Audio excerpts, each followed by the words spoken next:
pulal dooma puya hi pu arlal kumaleit le PKL soilwai le tefani in April ni khat sangkhat sakwa soisari palia apianga an unaw hi mi papati le mei sia pathum anni a puya hi upper dottu ani puya hi anau panlai changa thu oi thei tak ani a lekha ero asir thui lawa ol kwa thleng asir ani atli wol sobe achangin namlam lama hian atui so hle a sangkhat sakwa somwa palia Art and Culture Department via namlam training swat nu in kumsang ni le patya Art and Culture le National School of Drama buat sai New Delhi drama training so le ani Art and Culture Department via hun engemo chen chu bus conductor na athuk chuya bus conductor aso san nu in Industry Department via Electric Wiring Training the in chatkin asawa wiring na chu athuk zui ka ber ani From South YMA M section a committee member ni ve chinin namlam sir swak te alo ni ve awangin YML eventa po changkai ve chin le ani namlam intil le azutirin ko shan shan le India ram station shangate azin sa chin le ani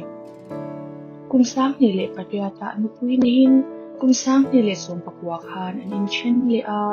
pa pathum anne mana chung chu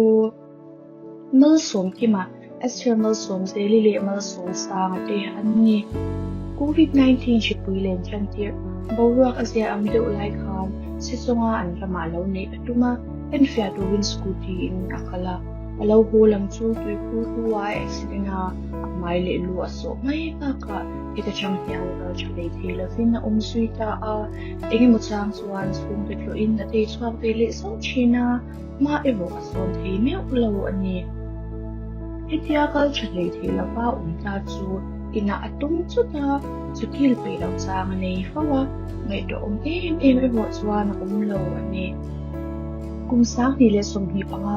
October ni som hi pathum khan bathroom ma interior chu alo tu a kan chimei lo hi nge civil hospital a tan pui ngal ani a stroke wanga tlu ani ti sha chwa ani ta ani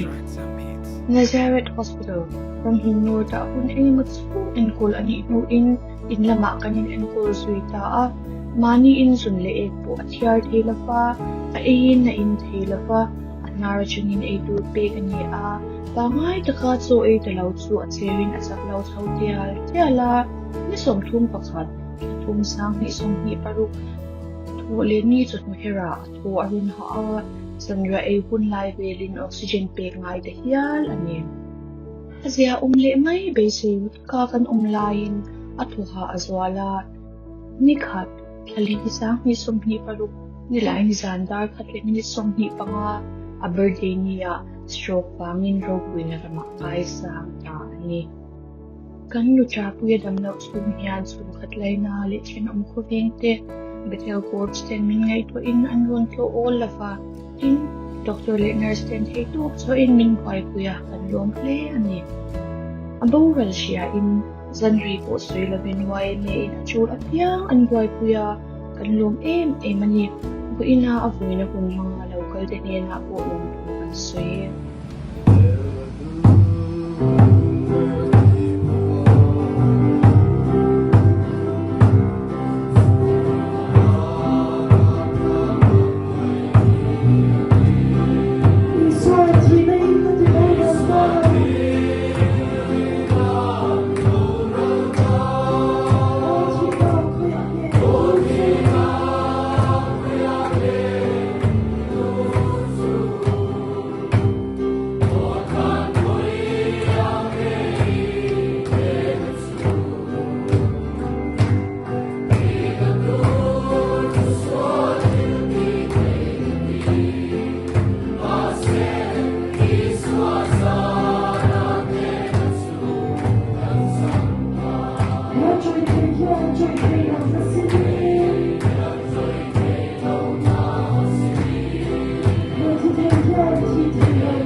Joy,